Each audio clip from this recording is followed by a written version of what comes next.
پرته له دې چې یو انسان څومره سرګردانۍ او ستونزې لري، یو خوشحاله او د قناعت وړ ژوند تل د ټولو په واک کې دی او د ځینو ورځنیو عادتونو په بدلیدلو سره ترلاسه کیدونکی دی. په ورځني عادتونو کې مثبت بدلون راوستل د فشار د کچې د کمیدو او د یو کس د خوښۍ د زیاتېدو سبب کیږي. که څه هم چې د یو شمیر دغو عادتونو بدلول لږې ژمنې او زیات استقامت ته اړتیا لري. مسکا کول. ښایي ځینې خلک یوازې د خوشحالۍ او خوښۍ پر مهال مسکا کوي او کله چې خفه او غمجن وي د خندا لپاره ډیره لیوالتیا ونه لري. خو طبي څېړنو ښودلې چې د یو انسان د مزاجي حال په پام کې نیولو پرته تبسم او مسکا کول په مغزو کې د ډوپامین د تولید لامل کیږي او په پایله کې یو سړی خوشحاله کیږي.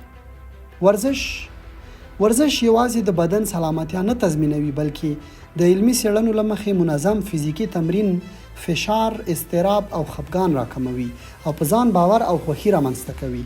حتی په لږ ورزش سره لکه په 100 دقیقو پیاده مزل، یوګا یا په کور کې 100 دقیقې د عضلاتو په نرم کولو او تمرین سره هم کولی شي د ورزش په مثبتو اغیزو پوه شئ. خوب. د طبي څېړنو په بنسټ هر بالغ انسان باید هره شپه لږ تر لږه 7 ساعته خوب وکړي. مناسب خوب د ښې روغتیا، د دماغ د سم فعالیت او رواني روغتیا سره تړاو لري. یوې طبي څېړنې ښودلې چې کافي خوب د زړه د ناروغیو، خفګان او شکرې په ګډون د مزمنو ناروغیو خطر کموي. هره شپه په ټاکلي وخت ویده کېدل او هر سهار په ټاکلي وخت پاڅېدل، د ویده کېدو مخکې حمام کول یا کتاب لوستل، د ویده کېدو مخکې د درنو خوراکونو څخه ډډه کول، د خوب کوټه یخه، خاموشه او تیاره ساتل او د اوږد ورځني خوب څخه ډډه کول د شپې خوب د کیفیت د ښه کېدو سبب کیږي. سم خوراک. ځینې خواړه په عمومي توګه په فزیکي روغتیا اغیزه کوي او ځینې د انسان په مزاج اغیزه کوي. شکر په بدن کې د سیراټونین د ترشح یا خوشې کېدو لامل کیږي. خو دا غوره ده چې د بدن مصرفي شکره د صحي سرچینو لکه میوو، سبزیجاتو، حبوباتو او د غلو له دانو څخه تامین شي. په همدې ډول په پروټین بډایه خواړه لکه غوښه او ماهي په بدن کې د ډوپامین د خپرېدو لامل ګرځي او د بدن د غښتلي کولو سربیره د ښه تمرکز او د خوښۍ د زیاتېدو لامل کیږي. د ورځې د بل هر وخت خواړو په پرتله د صحي سهارنۍ خوړل د ورځې په اوږدو کې د انرژۍ او خوښۍ په احساس رول لري او د سهارنۍ خوړل باید حذف نشي. قدردانی او مننه کول. د ژوندانه د ټولو ښو شیانو په خاطر مننه کول د نورو ښېګڼو ترڅنګ د مزاج د ښه کېدو سبب کیږي او د علمي موندنو پر بنسټ د امید او خوښۍ احساس پیاوړی کوي. له همدې امله هره ورځ باید د هر هغه څه قدر وکړو چې په ژوند کې خوندور او د خوښۍ سبب کیږي. حتی د کوچنیو شیانو لکه یو پیاله چای یا کافي چې کوم همکار درکوي یا د لمر خوندور تودوخه کېدای شي مننه یې وکړو او ګټه یې ترلاسه کړو. په دې توګه یو شخص به په تدریجي ډول د خپل چاپیریال ډیری او لوی خوښۍ درک کوي او په قدردانۍ سره به پرې خوښ اوسي. ستاینه. یوې طبي څېړنې ښودلې چې له نورو سره مهرباني کول د بدن د عمومي روغتیا لامل کیږي.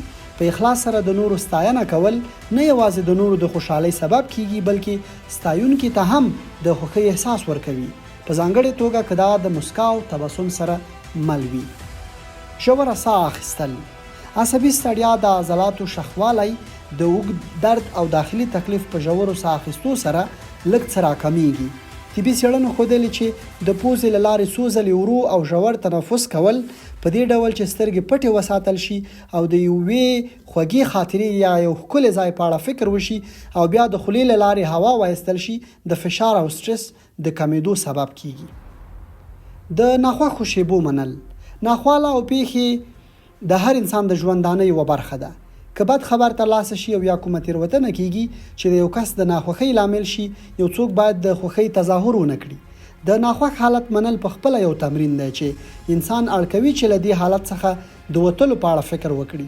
دا باید په یاد ولرو چې هیڅوک تل خوشحاله نشي پاتې کېدی او ناخوالې او ناخوښي د ژوند برخې دي. له نورو سره د ځان له پرتله کولو څخه ډډه کول.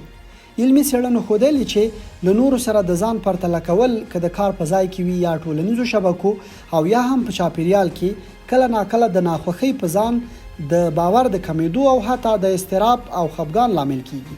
د نورو سره د ځان پرتله کولو عادت ماتول ممکن وخت ونیسي، خو د دې ارزښت لري چې د داخلي آرامتیا او خوښۍ سبب شي. ساینسپوهانو سپارښتنه کوي چې که دا حالت جدي او اوږد وي، باید د ارواپوه سره مشوره وشي. دوستانو سره ناسته ولاړه کول. معتبرو سرچینو ښودلې چې د اجتماعي ناسته ولاړه او د ملګرو سره راشه درشه خوښي راوړي او فشار کموي. حتی که دا لیده کاته او خبرې کول د یوه ټلیفوني اړیکې په څیر هم وي.